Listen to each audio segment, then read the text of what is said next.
हमारा 12वां अध्याय चल रहा है, जिसके श्लोकों को हम प्रयास कर रहे हैं कि हमें याद हो जाएं सारे के सारे श्लोक।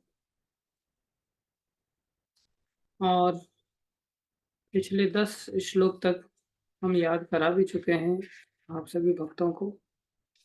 आशा करते हैं कि आप सब लोगों को ये श्लोक याद हो गए होंगे।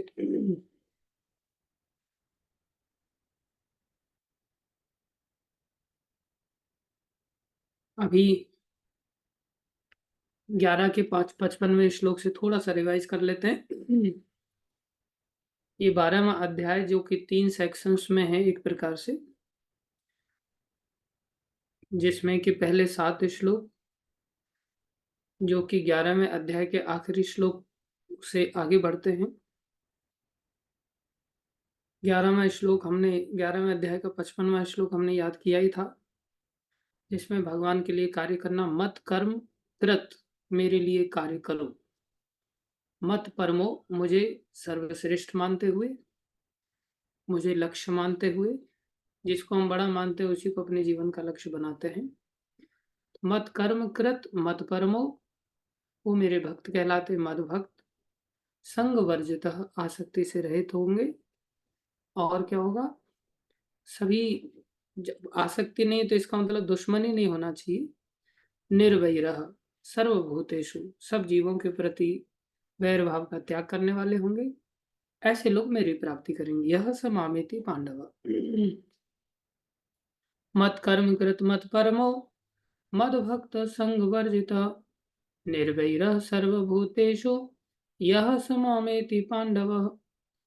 अर्जुन ने जब भगवान के बारे में, भगवान की भक्ति करने वाले लोगों की महिमा को खुद भगवान के मुख से ही सुना, तो अर्जुन के मन में विराट रूप वालों के लिए प्रश्न खड़ा हो गया। उन्होंने प्रश्न किया दोनों को लेकर के। अर्जुन उवाच एवं सतत युक्ता ये भक्तास्त्वां पर उपासते। पहले लोग साकार उपासक, दूसरे ये चापि अक्षरम अव्यक्तम तेषाम के योग वित्तमः। उसके बाद भगवान ने दो को उत्तर दे दिया। श्री भगवान उवाच मय्यावेश्य मनो ये माम नित्ययुक्ता उपासते, श्रद्धया पर्योपेता ते में युक्त तमामतः। मेरे अनुसार जो श्रद्धा के आधार पर भगवान की आराधना करते हैं, मन को आवेशित करके, वो सर्वश्रेष्ठ माने जाते हैं। फिर भगवान ने निराकारवादियों को एक्सप्लेन किया तीसरे श्लोक में। ये तो अक्षरम अनिर्देशम अव्यक्तम पर उपासते, सर्वत्रगम अचिंत्यम च कूटस्थम अचलम ध्रुवम।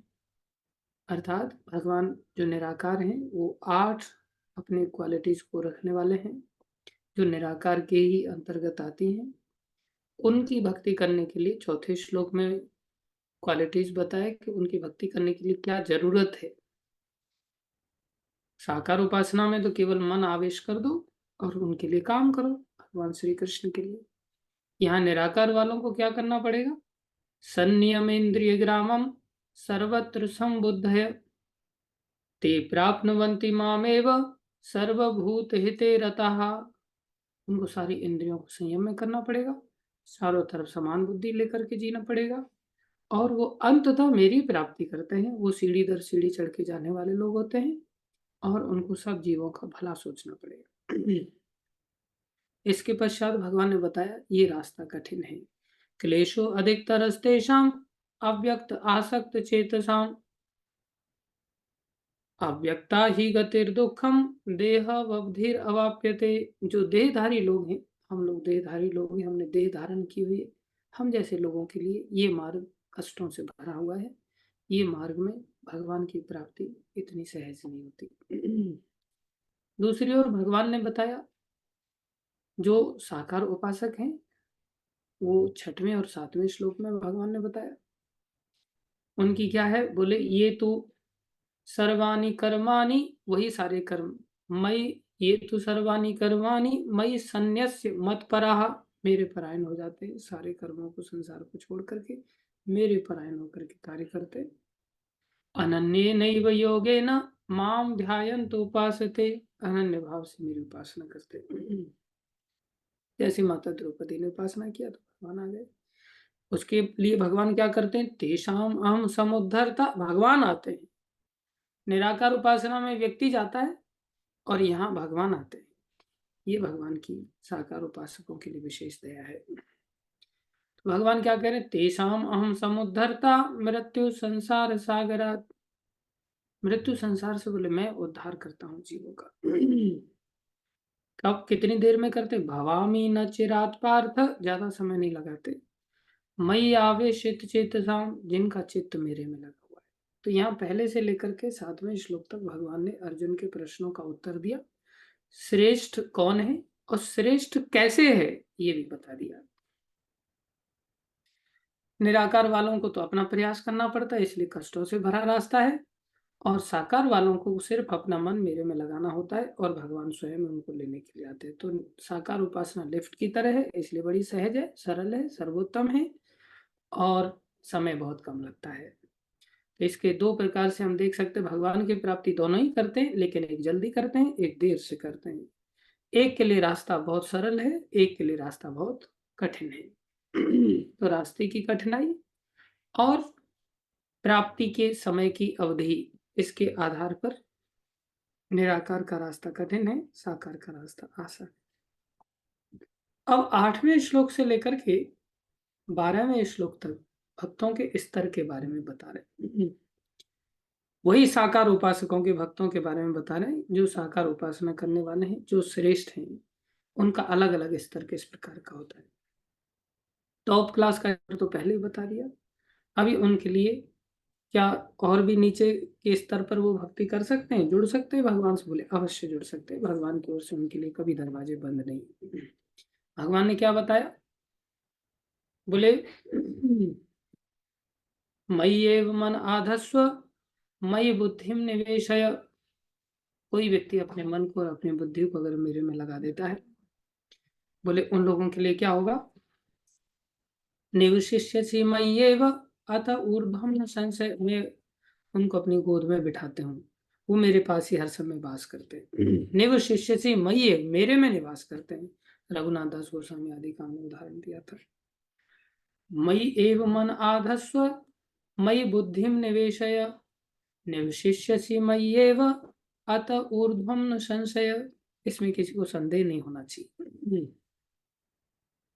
9वें श्लोक में बोले कोई व्यक्ति मन और बुद्धि को नहीं लगा सकता, उसको क्या करना चाहिए, अथ चित्तम समाधातुम, अपने चित्त को नहीं लगा पा रहे, अथ चित्तम समाधातुम न शक्नोषि मयि स्थिरम, मेरे में स्थिर नहीं कर पा रहे हो, तो क्या करो, अभ्यास योगेन, तुम अपने आप को अभ्यास में लगाओ।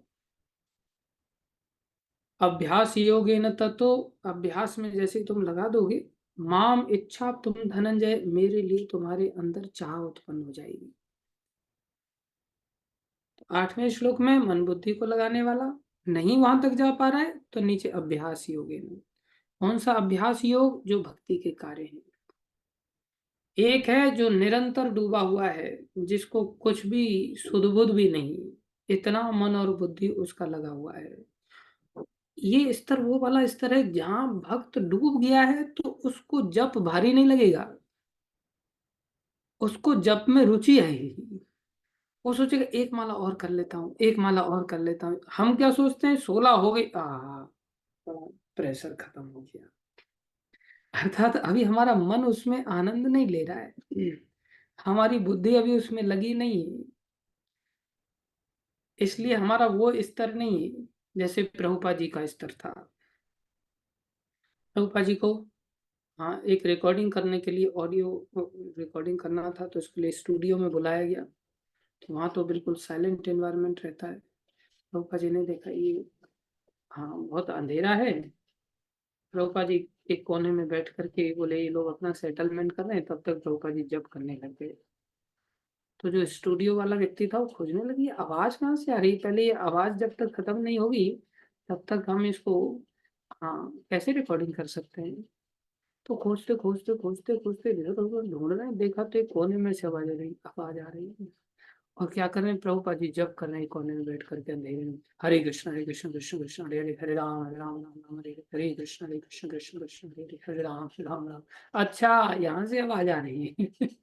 तो उसने लाइट ऑन करके देखा प्रभुपाद जी को। तो प्रभुपाद जी को जैसे ही कहीं समय मिलता ना, हम लोगों को माला हो गई, अब दिन भर कोई हाथ लगाने की जरूरत नहीं है माला को। हम ऐसे सोचते हैं क्योंकि हमारा मन और बुद्धि अभी हर समय लगा हुआ नहीं। गुरु महाराज का मन और बुद्धि निरंतर लगा रहता है। वो एक क्षण भी बीच में खांसेंगे भी प्रवचन देते समय, तो भी बाकी लोगों को बोले तुम लोग महामंत्र का जप करो तब तक। तुरंत याद दिलाते हैं, वो भूलते ही नहीं है। और हम लोगों को याद करना पड़ता है, अर्थात पहले वाली कैटेगरी में तो हम क्लीन बोल्ड हो जाते हैं। वो कैटेगरी तो सिद्धों के लिए है। हम साधकों का रास्ता यहाँ से शुरू होता है, जो भगवान ने दरवाजा खोल करके हमें दिया है, तुम नहीं कर सकते। मयि एव मन आधस्व मयि बुद्धिम निवेशय, ये सिद्धों वाला। निवशिष्यसि मय्येव अतः ऊर्ध्वं न संशय। उनको 16 नहीं, वो सोचते 16,000 क्यों नहीं। हमको लगता 16 माला बहुत ज्यादा होगी, वो सोचते 16,000 माला होनी चाहिए। 16 माला क्या होता है। उनके लिए कोई लिमिट नहीं है। रात दिन सुईते खाईते उठीते बैठीते यथा तथा नाम ले देश काल नियम नहीं सर्व सिद्धि और पूरा दिन बसते रहते हैं। उसके बाद हमारा स्तर आता है जिसमें अथ चित्तम समाधातुम न शक्नोषि मयि स्थिरम। मेरे में अगर स्थिर नहीं कर पा रहे हो, क्या करो, अभ्यास योगेन ततो माम इच्छा तुम धनंजय। अभ्यास करना पड़ता है, मंगल आरती करनी पड़ती है, जबरदस्ती सूर्यमाला करना पड़ता है, गीता पढ़ना पड़ता है। ये सब प्रोसेस अपने फॉलो करना। बोले मंदिर में रहते हुए अगर तुम ये सब भी नहीं कर पा रहे हो, तो उससे और निम्न स्तर है। अभ्यास करने के लिए भगवान ने कहा था इस श्लोक में, 9वें श्लोक में। अभी 10वें श्लोक में भगवान आए, अभ्यास अपि असमर्थो असि। अभ्यास में भी असमर्थ हो असी, असमर्थ हो, असी माने होना, असमर्थ माने असमर्थ, ताकत नहीं हमारे अंदर। अभ्यास अपि, अपि मतलब भी, अभ्यास से मतलब अभ्यास में, अपि मतलब भी, अभ्यास में भी असमर्थ हो असी। अगर तुम असमर्थ हो तो क्या करो, अभ्यास से अपि असमर्थो असि मत कर्म परमो भव। तुम मेरे लिए कार्य करो। मत कर्म परमो भव, मद अर्थम, मेरे लिए क्या करने से, कर्माणि मद अर्थम, मेरे लिए, मद अर्थम अपि कर्माणि, मेरे लिए कार्य करने पर भी क्या होगा, तुम्हें सिद्धि की ओर आगे रास्ता खुल जाए। कुर्वन् सिद्धिम अवाप्स्यसि, सिद्धि प्राप्त होगी। अवाप्स्यसि मतलब होना, सिद्धि प्राप्त होना। सिद्धि मतलब परफेक्शन। क्या परफेक्शन है, वही परफेक्शन है भगवान की ओर जाना। धीरे धीरे जाएंगे। क्या भगवान कह रहे हैं, अभ्यासे अपि असमर्थो असि, अगर असमर्थ हो, मत कर्म परमो भव, मेरे लिए कर्म करो, उसको श्रेष्ठ मानते हुए मेरे लिए काम करो। अर्थात हम भक्ति के सीधे अभ्यास को नहीं कर पा रहे, लेकिन हमारे अन्य कार्यों को हम भगवान के लिए कर रहे हैं। जैसे मैंने बताया था, झाड़ू लगा रहे हैं, मशीनें चला रहे हैं, सिलाई कर रहे हैं, पेंटिंग कर रहे हैं, जो कुछ भी हमारे पास कला है, उस कला का उपयोग मंदिर में हम रहते हुए मंदिर के लिए, भगवान के लिए कार्य करना। या कोई व्यक्ति हो सकता है मंदिर के बाहर जाकर के मंदिर के लिए पूरी तरह से अपने कर्मों को भगवान के लिए सौंपना, तो उसे भगवान के लिए कार्य करना होता है। मद अर्थम अपि कर्माणि, मेरे लिए कार्य करने से, कुर्वम सिद्धिम अवाप्स्य से, तुम्हें मेरे लिए कार्य करने से सिद्धि मिलेगी। इसके बाद 11वां जो श्लोक है, भगवान ने उसमें भी घोषणा कर दिया। यहाँ तक तो भगवान के लिए वो फल दे रहा था, भगवान को अर्पण कर रहा था, भगवान के लिए कार्य कर रहा था।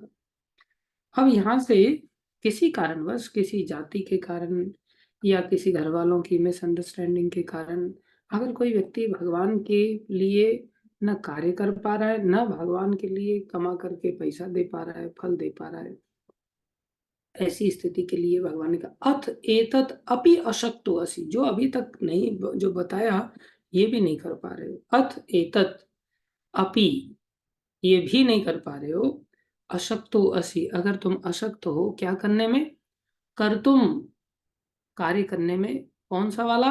मद योगम आश्रित, मेरे लिए मद योगम, मेरा जो योग था, मेरे से जो मिलाने वाला प्रयास था, जिसका आश्रय लेकर के, भगवान का आश्रय लेकर के हम जो भगवान के लिए कार्य करने के लिए गए थे, मद योगम आश्रित, जिसमें मैंने बताया था प्रभुपाद जी के एक शिष्य थे, वो रिक्शा चलाते थे, तो भगवान का आश्रय लेकर के सारा पैसा ला करके दे रहे हैं, एक फूटी कौड़ी अपने पास नहीं रखते। तो बोले अगर ऐसा भी तुम नहीं कर पा रहे हो मेरे आश्रय में रहते हुए, अभी आदमी आश्रय में रहेगा तो फिर भगवान के पास सब कुछ दे देगा, उसको पता है कि भगवान के आश्रय में मुझे रोटी मिल जाएगी, मुझे रहने के लिए छत मिल जाएगी, मुझे पहनने के लिए कपड़े मिल जाएंगे, मुझे सोने के लिए गद्दा मिल जाएगा, बेड मिल जाएगा, नहाने के लिए वॉशरूम मिल जाएगा, ये सब चीजें मुझे मिल जाएंगी, ये आश्रय बुद्धि है। जब किसी को लगता है नहीं दिया तो इसका मतलब आश्चर्य नहीं, फिर उसमें से कुछ रखना चालू कर देगा वो, कुछ रख करके भी चलो दे रहा है तो वो सकाम कर्म योगी है, लेकिन कुछ न कुछ तो दे पा रहा है। भगवान कह रहे ऐसा भी अगर तुम नहीं कर पाते हो, बोले सर्व कर्म फल त्याग, सारे कर्मों के फल का त्याग किसी और के लिए कर दो। ततः कुरु यत आत्मवान, ऐसा करने से तुम आत्मवान बन जाओगे, अर्थात तुम शरीरवान जैसे अभी हम हैं, मनोवान जैसे अभी हम हैं, हमको लगता है मेरे पास शरीर है, जैसे धनवान किसको कहते हैं? जिसके पास धन है। ऐसे आज हमारी अंडरस्टैंडिंग क्या? शरीरवान, बोले मेरे शरीर का क्या होगा? आज हम सोच रहे हैं मनोवान, मेरे पास मन है, या सोचते बुद्धिवान, आज मेरे पास बुद्धि है। बोले इससे भी ऊपर की अवस्था है जिसको सोचना है आत्मवान, बोले मैं आत्मा हूं, मेरे पास आत्मा है। जब आत्मवान सोचेगा तो फिर आत्मा के एंगल से उसको कार्य करने का सूझने लग गया। अभी हम शरीरवान सोचते हैं, जा करके देखते हैं अरे दाढ़ी बड़ी हो गई, तो शीशे में देखा अच्छा मैं शरीरवान हूं, मैं सुंदर कैसे दिखूंगा, तो लिपाई पुताई चालू कर देंगे, उसका शेविंग करेंगे, बढ़िया श्रृंगार करेंगे। बहुत सारे लोग तो मंगल आरती में भी माताएं श्रृंगार करके पहुंच जाते हैं। मंगल आरती में श्रृंगार करके पहुंचना क्या दर्शा रहा है? कि हम कितने शरीरवान हैं, हम अभी आत्मवान नहीं बन पाए। तो आत्मवान क्या करेगा? आत्मवान सोचेगा यार आज शनिवार है, आज के दिन तो शेविंग हो नहीं सकती, बोले जाना भी है किसी कार्यक्रम में, जाना है तो क्या दिक्कत है, नहीं हुई तो नहीं हुई, क्या दिक्कत है, कौन सा हमें वो धक्के मार करके निकाल देंगे। लेकिन उस समय मैं कैसा लग रहा हूँ, मतलब अभी आत्मवान नहीं बन पाया, शरीरवान बन करके बैठा हुआ है। इसलिए आत्मवान जब हम बनेंगे कब? जब हम अपने फलों का त्याग कर देंगे, कर्म फलों का त्याग कर देंगे। किसके लिए? संसार में किसी की भलाई के लिए। शास्त्रों में ऐसे बहुत सारे विधि विधान बनाए हैं जिनमें हम ऐसा कर देंगे तो हम आत्मवान बन जाएंगे। तो 11वां श्लोक जो भगवान कह रहे हैं, अथ एतत् अपि अशक्तो अशी कर्तुम मदयोगम आश्रिता, मेरे लिए आश्रय लेकर के अगर तुम नहीं कर पा रहे हो तो क्या करो? सर्व कर्म फल त्याग। ये ध्यान रखो हमेशा के लिए सारे भक्त लोग, भगवान ने हर जगह पर फल त्याग के बारे में वर्णन किया है। फल त्याग मतलब हमारे पास कोई भी संपत्ति फल के रूप में नहीं होनी चाहिए, चाहे वो मकान है, दुकान है, पैसा है, धेला है। अर्थात जो भक्त लोग डोनेशन इकट्ठा करते हैं ना, वो कितनी बड़ी सेवा करते हैं, हमारे फल को हमसे लेकर के चले जाते हैं। ईमानदारी से जो भगवान की सेवा में लगा देते हो उस डोनेशन को हमसे ले जा करके, तो हम लोगों को उसका बहुत बड़ा भक्ति का फल प्राप्त होता है। लेकिन समस्या डोनेशन इकट्ठा करने वालों के साथ क्या होती है? वो इकट्ठा करके ले जाते हैं और भगवान की सेवा में न लगा करके अपनी सेवा में लगा देते हैं। वो ज्यादा खतरनाक मामला है। अन्यथा डोनेशन इकट्ठा करना सबसे बड़ी सेवा है। यहाँ पर एक प्रकार से कितने सारे लोगों के फलों को आप जिनको को भोगों में लगाने वाले थे, आपने उनसे पहले से ही ले लिया तो उनका दिमाग वहां से भोगों से हट गया, क्यों? पैसा ही नहीं रहा। इसलिए डोनेशन लोगों से इकट्ठा करना चाहिए, लेकिन उस व्यक्ति को करने का अधिकार है जो व्यक्ति उस डोनेशन को इकट्ठा करके उसमें चिपक ना जाए। ये ना सोचे चलो मैं इससे 50,000 मांग करके लाया हूँ और मंदिर में 5,000 दिखा दूंगा कि इससे 5,000 लेकर के कौन सा पूछने जा रहा है कोई व्यक्ति, और 45,000 मेरी पॉकेट में डाल लूंगा। या फिर मंदिर वालों के साथ ही सीधा साठ गांठ कर लिया, और मंदिर वाले कह रहे हैं चलो डोनेशन वैसे तो आ नहीं रहा है, 10% तुम्हारा, तुम लेके आओ बस। 10% उसने अपनी सेवा में लगा दिया। मंदिर वाला भी नरक में जाएगा जिसने 10% की पॉलिसी उसके साथ फिक्स की है, और उसका पैसा भोगों में जाने के कारण वो व्यक्ति बेचारा बहुत ज्यादा लाभ नहीं उठा पाएगा। इसलिए भगवान की सेवा के लिए हम लें किसी से तो भगवान की सेवा में पूरी तरह से लगा। वो लोग बड़े महान होते हैं जो इस प्रकार से फलों का त्याग सीधा करके, अरे फलों का त्याग तो संसार में कहीं के लिए भी कह रहे हैं भगवान, अथे तद अपि अशक्तो असि कर तुम मद योगम आश्रित, नहीं कर पा रहे हो तो क्या करो, सर्व कर्म फल त्यागा तथा कुरु यत आत्मवान, तुम आत्मवान बन जाओ, आत्मा के स्तर पर आ जाओ। अभी जो 12वां श्लोक है ये भी एक स्तर बताता है, और ये बड़ा ट्रिकी श्लोक है, इसका मीनिंग हमें समझना चाहिए। मीनिंग समझने के लिए थोड़ा सा हमें फोकस्ड होना पड़ेगा इस चीज को लेकर के। अगर आप लोग आज ऐसे श्लोक को याद कर लेते हैं तो कल सुबह की क्लास में हम इसको मीनिंग समझाएंगे, जिसमें और भी लोगों को मौका मिलेगा, दोबारा हमें एक्सप्लेन नहीं करना पड़ेगा। इन नटशेल, थोड़े में ऐसा समझ लो कि यदि कोई फलों का भी त्याग नहीं कर पा रहा है, कोई जरा सा भी डोनेशन नहीं दे पा रहा है, कहीं भी नहीं दे पा रहा है, तो आत्मवान कैसे बनेगा? ऐसी स्थिति में उसे क्या करना चाहिए? बोले उसको क्लासेस सुननी चाहिए, उसको कथाएं सुननी चाहिए, उसको ज्ञान का अनुशीलन करना चाहिए। श्रेयो ही ज्ञानम अभ्यासात। अब देखो भगवान ने यहाँ कहा, एक एक श्लोक को आधार बना करके आगे का श्लोक कह रहे हैं। तो यहाँ भगवान कह रहे हैं यदि तुम ये अभ्यास भी नहीं कर सकते, नीचे अनुवाद में आप पढ़ेंगे, यदि तुम यह अभ्यास नहीं कर सकते, कौन सा अभ्यास नहीं कर सकते? मधु शर्मा माता जी, भगवान कौन से अभ्यास के बारे में बोल रहे हैं यहाँ?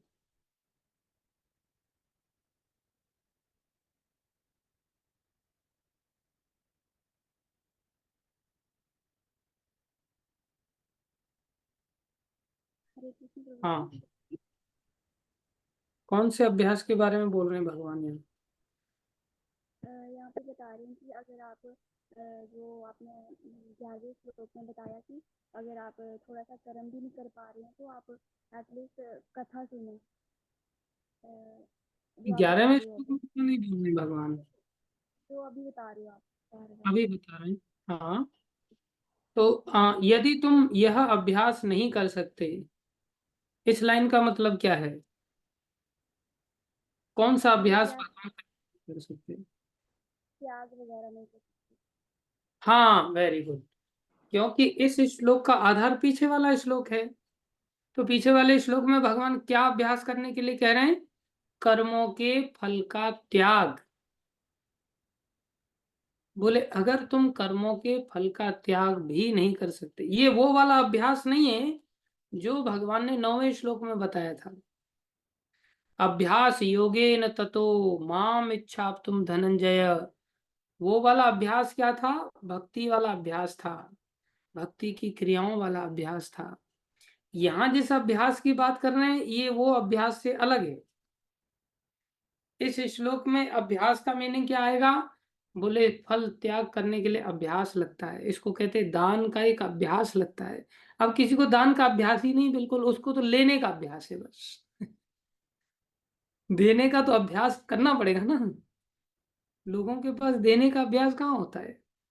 विशेष रूप से आप देखेंगे प्राय पुलिस विभाग में कोई व्यक्ति है, वो जहां जाएगा वो यही सोचेगा यार मेरे को यहाँ से कुछ मिलना चाहिए, कुछ दे ना मेरे को, कहीं भी जाए वो। प्राय मैंने ऐसा देखा है। राजस्व विभाग का कोई व्यक्ति हर जगह से वो सोचेगा कहीं रिश्तेदारी में जाकर वहां भी सोचे कि मेरे को क्या देंगे। अभ्यास नहीं। राजस्व विभाग के लोग, वकील करने वाला, वकालत करने वाला, उसका भी अभ्यास ऐसे ही रहता, वो चाहता है हर जगह से पैसा प्राप्त हो। तो इस प्रकार से अभ्यास के लिए तो दान का अभ्यास करना पड़ता है। भगवान ने गीता में आखिरी अध्यायों की ओर कहा है, 17वें अध्याय में भगवान बता रहे हैं कि व्यक्ति को 3 काम तो रोज करने चाहिए, जिसमें यज्ञ, दान और तपस्या ये रोज करना चाहिए। इसका अभ्यास तब पड़ता है। अभ्यास उसको कहते हैं जब आदमी रोज करे किसी कार्य को। ये तो अत्यंत आवश्यक है। बोले कोई व्यक्ति पवित्र हो गया है ना, उसको भी करना चाहिए। ये इतना जरूरी भगवान ने बताया, इसको तो कभी कोई त्याग ही नहीं सकता। लेकिन जिस व्यक्ति में ऐसा अभ्यास है ही नहीं, वो व्यक्ति कैसे कर पाएगा।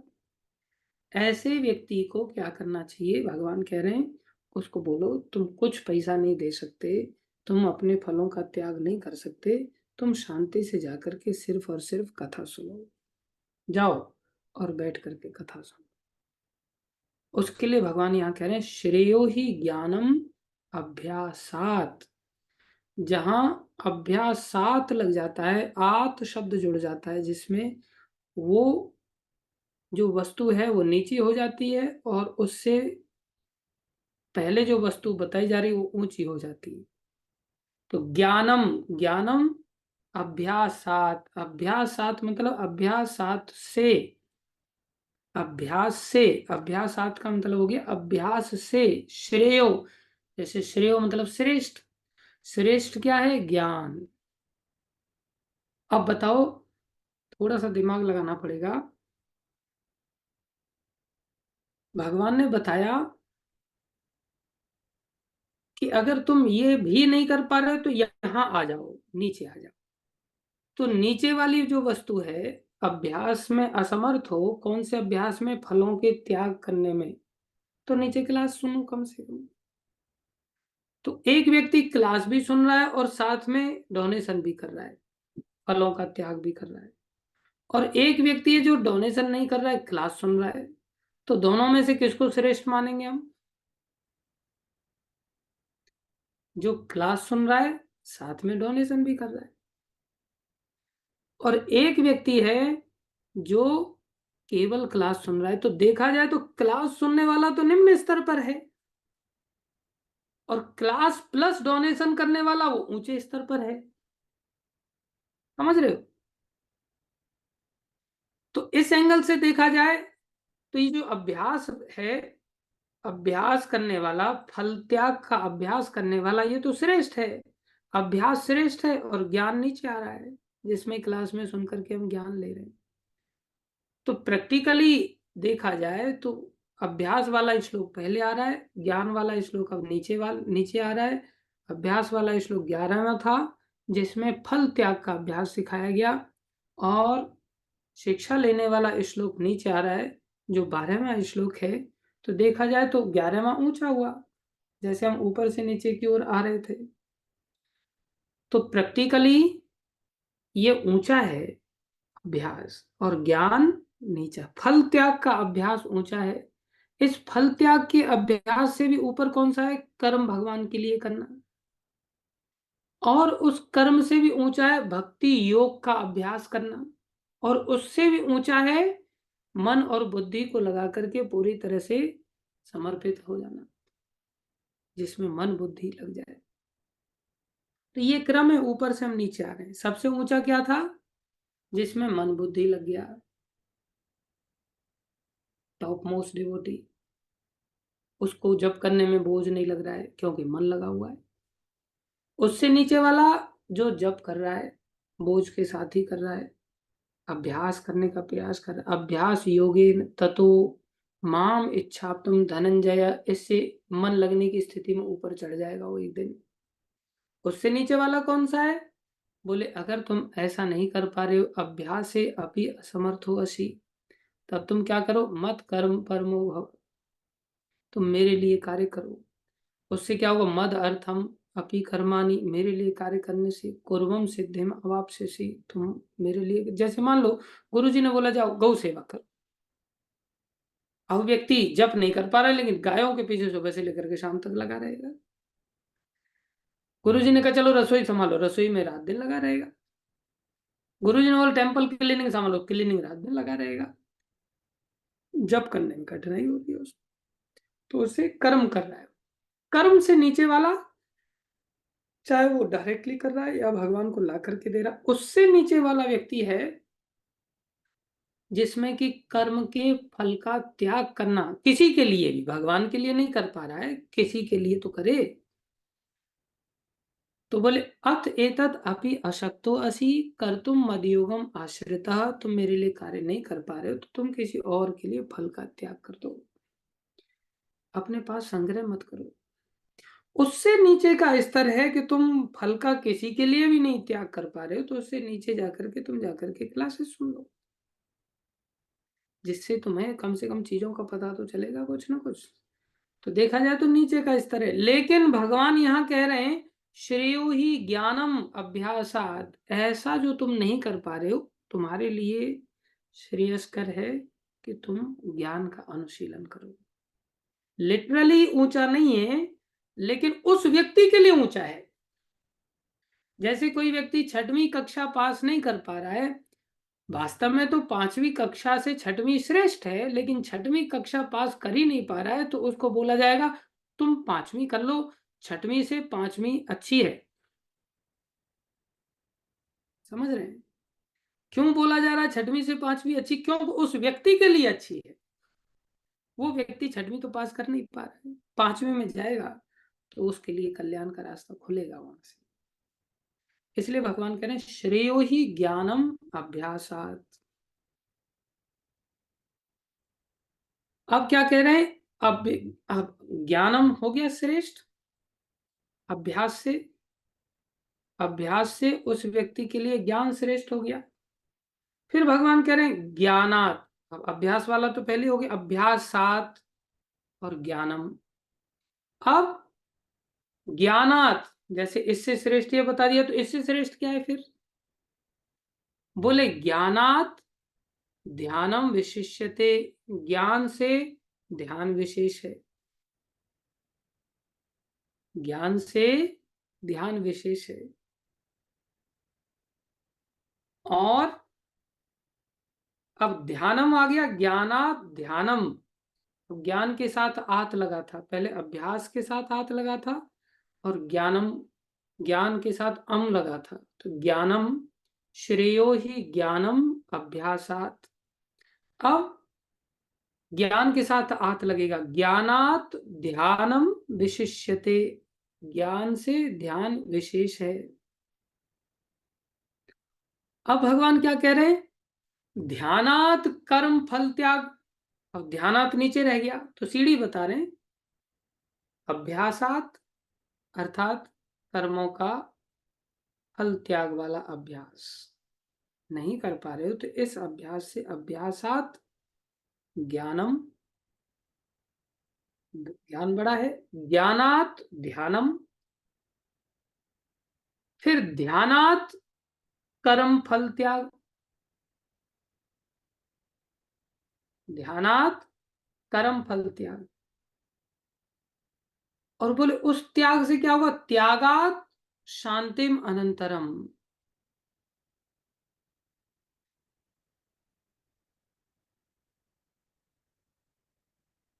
दिमाग हैंग होगा। ज्ञानात, पहले देखें, कर्म फल का त्याग वाला श्लोक तो पहले ही बोल दिया उन्होंने, और कहा ये अभ्यास अगर तुम नहीं कर पा रहे हो तो नीचे आ जाओ, ये श्रेयस्कर है। अब ये श्रेयस्कर क्या है? बोले ज्ञान, जिसमें क्या बता रहे हैं? बोले उस कर्म फल के त्याग से श्रेयो ही ज्ञानम अभ्यासात, इस अभ्यासात से ये ज्ञानम श्रेयस्कर है। अब यहां से ऊपर गए, बोले ज्ञानात ध्यानम विशिष्यते, विशेष है ध्यान, ज्ञान से ध्यान विशेष है। अब ये वो वाला ध्यान नहीं है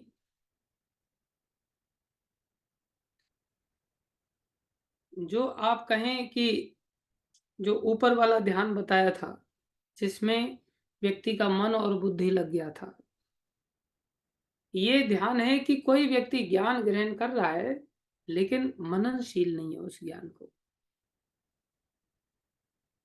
अब उसको इस ज्ञान को लेकर के ध्यान करके आगे बढ़ना पड़ेगा, चिंतन करना पड़ेगा। एक ध्यान है सीधा भगवान का ध्यान करना, एक ध्यान है कि जिसमें बोला जा रहा है आप ध्यान से सुनो, मतलब ध्यान से सुनो मतलब फोकस होकर के सुनो। समझ रहे हैं? ये वो वाला अभ्यास भी नहीं है भक्ति योग वाला जो अभ्यास, और ये उससे अभ्यास से ऊपर जो ध्यान था जिसमें भगवान का मन और बुद्धि लग गया था भक्त का, बोले वो वाला ध्यान भी नहीं है। ये ध्यान कौन सा है? ज्ञान हम ले रहे हैं, क्लास में बैठे हैं, लेकिन क्लास में बैठे हुए होकर के भी हमारा ध्यान कहीं और भटका हुआ है। इसलिए ज्ञानात ध्यानम, ज्ञान से ध्यान श्रेष्ठ है। और बोले ध्यानात कर्म फल त्याग, 11वें श्लोक में घुस गए फिर।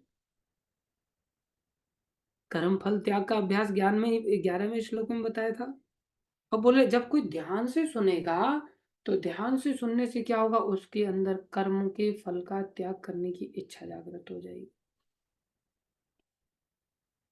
अर्थात फिर कर्म के फल का त्याग करेगा। और फिर त्याग से क्या होगा? त्यागात शांति, त्याग से शांति आ जाएगी। कैसे शांति आएगी? हमारे पास बहुत सारा पैसा इकट्ठा करके रखा हुआ है और हमें नींद नहीं आ रही है, क्या करें इसका?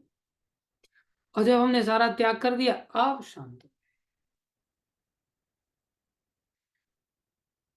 यहाँ जमीन ले रखी है, वहां जमीन ले रखी है, यहाँ मकान वहां मकान, ये भाड़े पे नहीं चढ़ा, वो भाड़े पे नहीं चढ़ा, इसका भाड़ा कम हो गया, अभी ये छोड़ के जा रहा है, इसमें फर्नीचर का काम करवाना पड़ेगा, इसकी छत में पानी आने लग गया। शांति मिल ही नहीं सकती जब तक त्याग नहीं करोगे। ध्यान दें, भगवान क्या कह रहे हैं? क्लास सुनो, क्लास में ध्यान को और महत्व दो, और ध्यान से भी महत्व आगे चल करके जब जाओगे तो ध्यानात कर्म फल त्याग। अब देखो, कर्म फल से त्याग करते हुए कर्म फल को नहीं कर पा रहे थे तो कर्म फल से श्रेष्ठ माना था नीचे वाला, और नीचे ले गए थे ज्ञान को, अब ज्ञान से ऊपर उठा करके फिर वही लेकर के आ रहे हैं। आशा करता हूं आपको कुछ समझ में आ रहा होगा। और जब कर्म फल का त्याग हो जाएगा तब उसके चित्त में शांति आएगी, और जब शांति आएगी तब फिर वो क्या करेगा?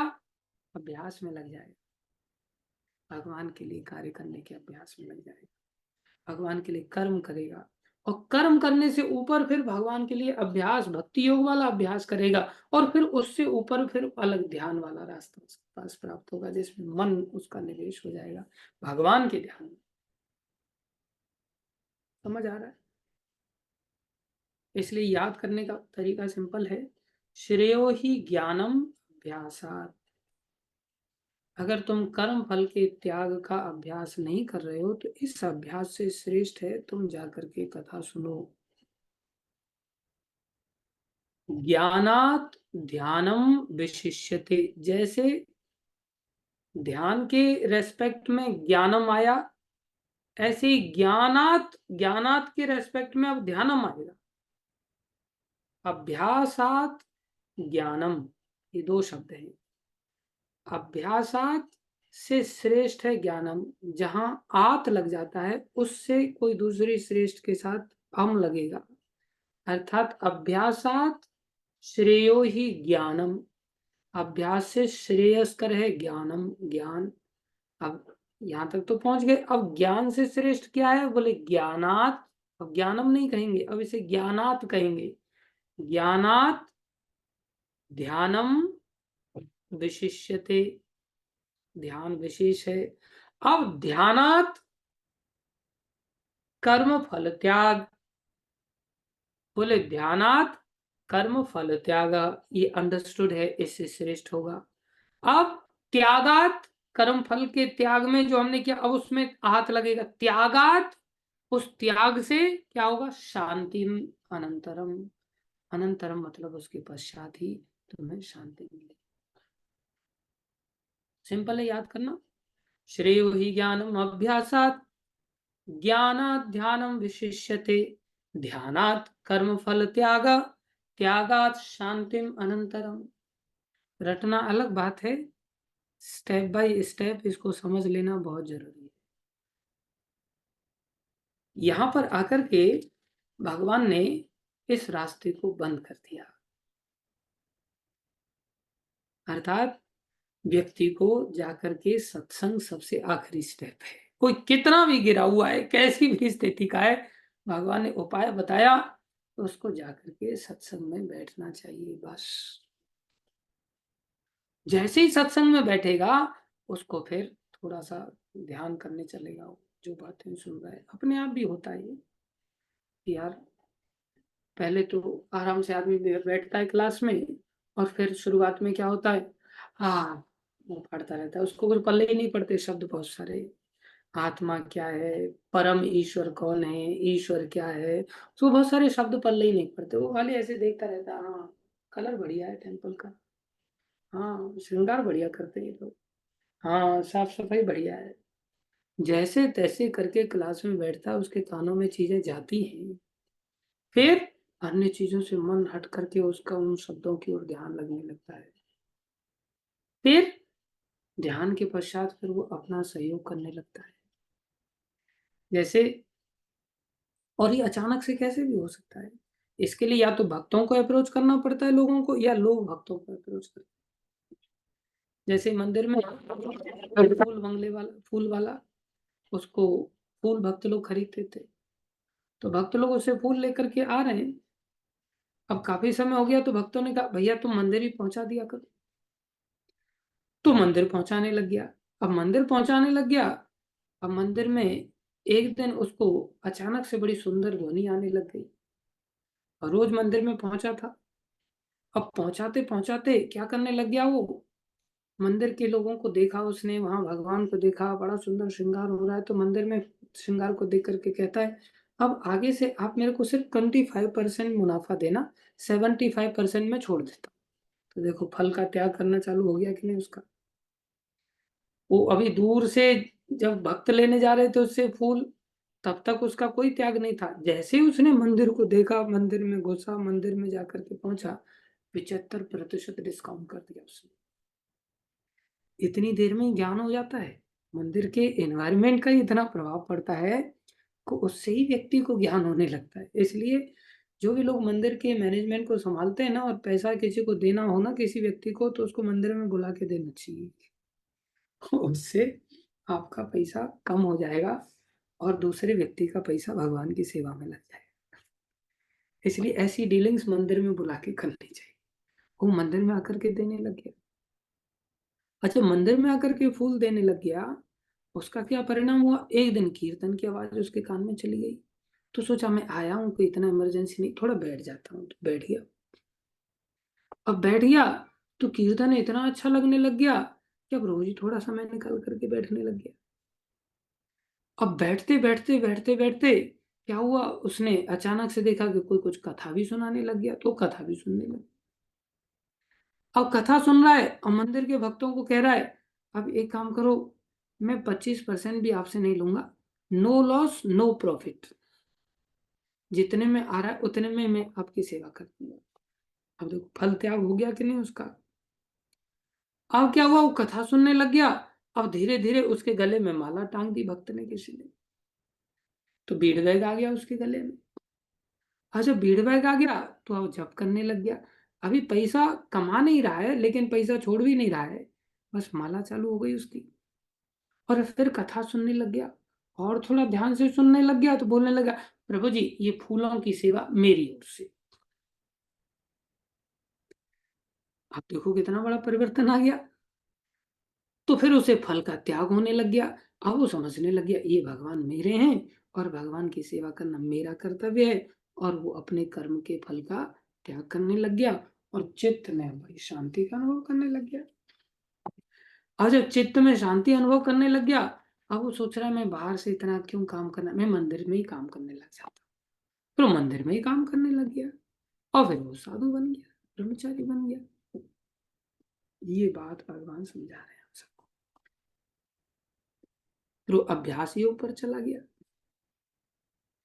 तो बड़े सिंपल वे में हमें इस सिद्धांत को समझना होगा, क्योंकि अगर हम इतना भी नहीं कर पाएंगे कि भक्तों के संपर्क में ना आ पाए या भक्त हमारे संपर्क में ना आ पाए, तब फिर रास्ता बंद हो जाएगा। और ये कुल मिलाकर के सारे शास्त्रों का यही निचोड़ है, साधु संग साधु संग साधु संग सर्व शास्त्र कहे, लव मात्र साधु संग सर्व सिद्धि होए। लव मात्र साधु संग करोगे तो आपको सारी सिद्धियां मिल जाएंगी। कैसी सिद्धि मिलेगी? यहाँ से आप चढ़ जाओगे ट्रैक पर। अब ये ट्रैक होते होते होते होते होते होते होते होते आपको ले जाएगी मय्ये मन आधस्व मयि बुद्धिम निवेशय। तुम मेरे लिए बुद्धि को निवेश कर दो, और फिर क्या करोगे? निवशिष्यसि मय्येव, मेरे में ही वास करोगे। रघुनाथ दास गोस्वामी का। उससे पहले वाले स्टेशन तक हमारी गाड़ी चली जाएगी। कैसी? अथ चित्तम समाधातुम न शक्नोषि, मेरे में स्थिर नहीं कर पा रहे हो तुम, तो क्या करो? अभ्यास योगेन ततो माम इच्छा तुम धनंजय, मेरी इच्छा उत्पन्न हो जाएगी तुम्हारे अंदर। वहां तक भी गाड़ी नहीं पहुंची, और नीचे हमारी गाड़ी वहां तक पहुंच जाएगी धीरे धीरे। कौन सी जगह वो? अभ्यास अपि असमर्थो असि मत कर्म परमो भव मद अर्थम अपि कर्माणि कुर्वम सिद्धिम अवाप्स्यसि। बोले अगर कोई व्यक्ति वहां कर्म को भी नहीं कर पा रहा है, उससे और नीचे वाली सीढ़ी तक पहुंच जाएगी। उससे नीचे वाली सीढ़ी कौन सी है? उससे नीचे वाली सीढ़ी है अथ एतत् अपि अशक्तो असि, अगर तुम ये भी नहीं कर पा रहे हो, कर तुम मद योग आश्रित, तुम मेरे आश्रय में रहते हुए फल का त्याग नहीं कर पा रहे हो, तो क्या करो? भगवान के लिए नहीं कर पा रहे हो तो किसी और के लिए करो। सर्व कर्म फल त्याग ततः कुरु यत आत्मवान, हमारी गाड़ी यहां तक पहुंच जाएगी। उससे पहले कहां पहुंचेगी? बोले उससे पहले ध्यान पे जाएगी। वो ध्यान कहां से आएगा? जब हम ज्ञान के अनुशीलन करने के लिए जाएंगे। उसके लिए हमें भक्तों के संपर्क में कहीं से भी आना होगा, साधु संग करेंगे। तो ये भक्ति का रास्ता है, भक्ति योग का, जिसकी शुरुआत साधु संग, साधु संग के बाद ज्ञान, ज्ञान के बाद ध्यान पूर्वक ज्ञान, उसके बाद कर्म फल का त्याग किसी के लिए भी, उसके बाद भगवान के लिए काम, उसके बाद भगवान के लिए भक्ति योग का सीधा अभ्यास, उसके ऊपर पूरी तरह से भगवान का भक्ति योग के अंतर्गत ध्यान, और उसके ऊपर सीधा भक्ति, सीधी सेवा, ध्यान से भी ऊपर की सेवा, मन योग के साथ सेवा, भगवान के साथ इंटरेक्शन। और बोले वो टॉप मोस्ट रास्ता है, ये सीढ़ियां हैं। इसलिए भगवान ने रास्ता किसी के लिए बंद नहीं किया है। इसके बाद 13वें श्लोक से लेकर के 20वें श्लोक तक, ये तीसरा सेक्शन है इस अध्याय का, जिसमें भगवान बता रहे हैं कि हम कहते हैं ना, हम भगवान को बहुत प्रेम करते हैं। अरे हमारे प्रेम करने का मीनिंग तो तब माना जाएगा जब भगवान हमारे प्रेम को पहचाने। केवल कह देने से थोड़ी काम चलेगा। भगवान हमें प्रेम करने चाहिए। भगवान कब प्रेम करते हैं? हमारे अंदर क्या चीज उनको दिखाई देनी चाहिए जिससे वो हमसे प्रेम करते हैं? अर्थात भक्तों के अंदर क्या चीज विशेष होती है जिसको लेकर के भगवान उनसे प्रेम करते हैं। ये 13वें श्लोक से लेकर के 20वें श्लोक तक बताया है कि भक्त के अंदर भगवान कोई विशेष गुण देख लेते तो भगवान प्रेम करने लगते। तो अगर हमें ये देखना है भगवान हमसे प्यार कर रहे हैं कि नहीं, हमें ये देखना पड़ेगा ये गुण हमारे अंदर आया है कि नहीं। तो हमें क्या करना पड़ेगा? गुण लाने का प्रयास करना पड़ेगा। दूसरे शब्दों में, भक्ति अगर है तो गुण अपने आप आ जाएगा। तो फिर प्रश्न उठता, भक्ति लाने का प्रयास करेंगे या गुण लाने का प्रयास करेंगे? क्या करें? बोले ये दोनों करना पड़ेगा, ये दोनों करना पड़ेगा। दोनों करना पड़ेगा क्यों, दोनों क्यों करना पड़ेगा? बोले दो स्तर होते हैं एक विद्यार्थी के। जैसे एक विद्यार्थी है जिसमें उसको बोला जाए बेटा पढ़ ले, टाइम पास मत कर। तो एक विद्यार्थी जिसके बारे में कहा जा रहा है ये टाइम पास नहीं करता, उसने सुन लिया आपकी बात और वो समझ गया और सोचने लग गया कि हाँ टाइम पास मुझे नहीं करना चाहिए, मुझे पढ़ना चाहिए। पढ़ने बैठ गया, टाइम पास नहीं करता। एक तो ये विद्यार्थी के बारे में स्लोगन बन गया। एक विद्यार्थी को देख करके कहा जाता है इसके पास तो टाइम ही नहीं है। एक को क्या कहा जा रहा है, इसके पास तो टाइम ही नहीं है। और एक को कहा जा रहा है ये टाइम पास नहीं करता। अर्थात इन दोनों में थोड़ा सा अंतर है। दोनों का एसेंस एक ही निकल के आ रहा है कि दोनों पढ़ रहे हैं। दोनों का एसेंस निकल के एक ही आ रहा है कि दोनों पढ़ाई कर रहे हैं। इसके पास तो टाइम ही नहीं है, तो किताबी कीड़ा है। इसके पास तो जाकर के बात करने के लिए कोई मतलब ही नहीं निकलता। तो इसका मतलब वो पढ़ रहा है और एक है ये टाइम पास नहीं करता। पढ़ तो वो भी रहा है, लेकिन फिर भी दो बातें क्यों कही जा रही हैं? दूसरे वाले को ऐसा क्यों नहीं कहा जा रहा था इसके पास भी टाइम नहीं, ऐसा क्यों नहीं कहा जा रहा उसको? बोले इसका मन अभी नेचुरली पढ़ाई में नहीं डूबा है, अपने मन को रोक करके टाइम पास करने से बचा करके ये पढ़ रहा है। समझ रहे? और परिणाम में तो रिजल्ट अच्छा आ ही जाएगा ना। तो एक स्थिति है वहां टाइम पास से उसको रोकना पड़ रहा है, मन नहीं मान रहा है लेकिन रोक रहा है। और एक स्थिति है कि वो पढ़ते पढ़ते पढ़ते पढ़ते जो टाइम है ही नहीं इसके पास, ऐसा बोला जा रहा है। वो कब बोला जा रहा है, जब वो इतना मर्ज कर गया, इतना घुस गया उसके अंदर, इतना आनंद आने लग गया कि उसने पढ़ाई कोई समझ लिया। अभी वो टाइम पास कोई करवाने भी जाएगा तो भी नहीं करेगा। ऐसे ही हमारे साथ क्या होगा, जब हम भक्ति में डूब जाएंगे तब ये गुण अपने आप विकसित हो जाएंगे। कौन से गुण? जो कहते हैं कि इसके पास तो टाइम ही नहीं है, वो वाले भक्त बन जाएंगे।